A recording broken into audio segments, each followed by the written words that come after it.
Hi, Dave from Align Therapy again. We're going to talk a little bit more about kyphosis. We did a video a little bit ago about kyphosis and what it is. Today we want to talk about how we treat it. And so I'm going to go through this with DJ. DJ is a student physical therapist with us, and he's never done these exercises before.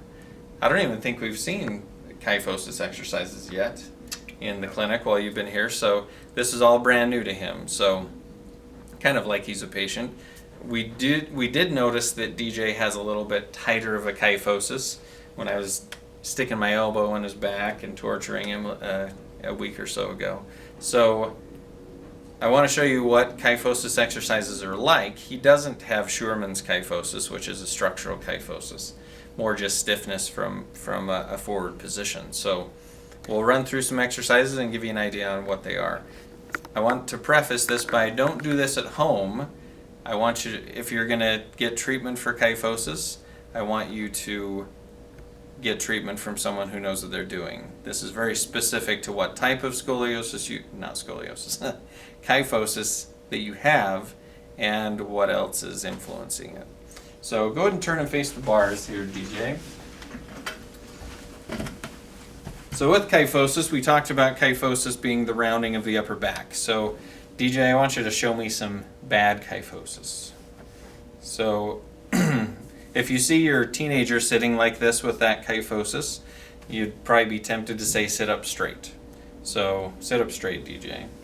And DJ, we've been talking about posture a lot while he's been here in the clinic. So sitting up straight kind of makes sense, but sometimes if you don't know what sit up straight actually means, we see arching of the low back to achieve that, especially if the upper back is stiff.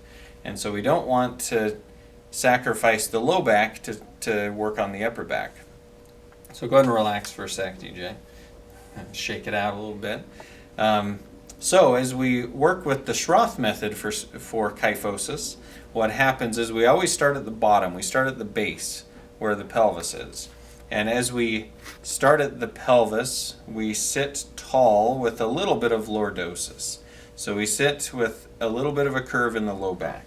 That's why we have a mirror at the side, so that he can see if he's sitting with a little bit of a natural curve in the low back, not excessive. Then I'm going to have him put his hands on the bars. Let's go down one set of bars. And we want to make sure that his shoulders are back. We're going to bring his elbows up. He's going to push out into my hands with his elbows and not shrug his shoulders. Then we're going to elongate the spine. We're going to get taller.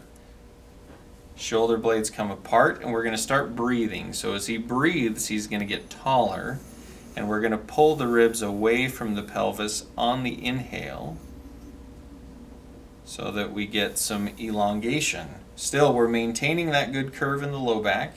We're starting to see the thoracic kyphosis get less.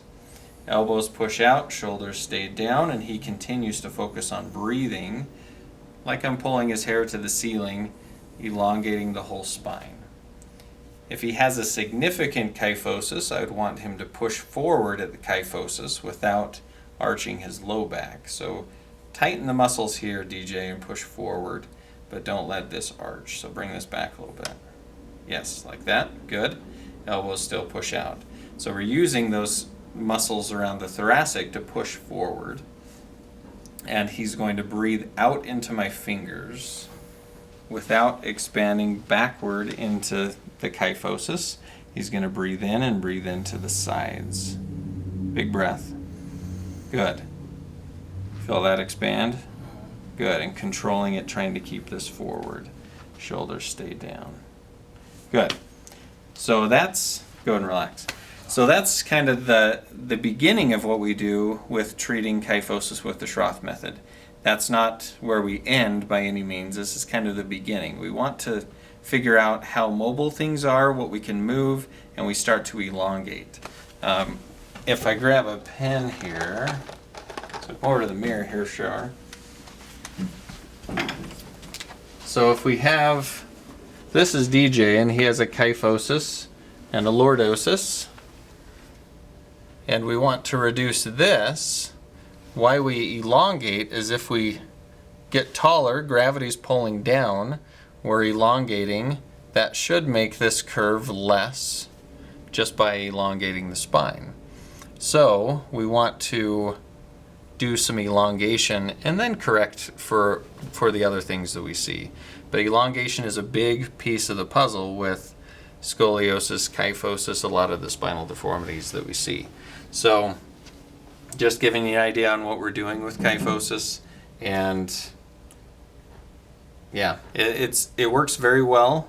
I would say we see better success with kyphosis than even scoliosis in treating for this type of spinal deformity. So if you have any questions, feel free to leave a comment. I'd love to answer any comments you have, or you can contact us here at the clinic and we could see you here. Thanks.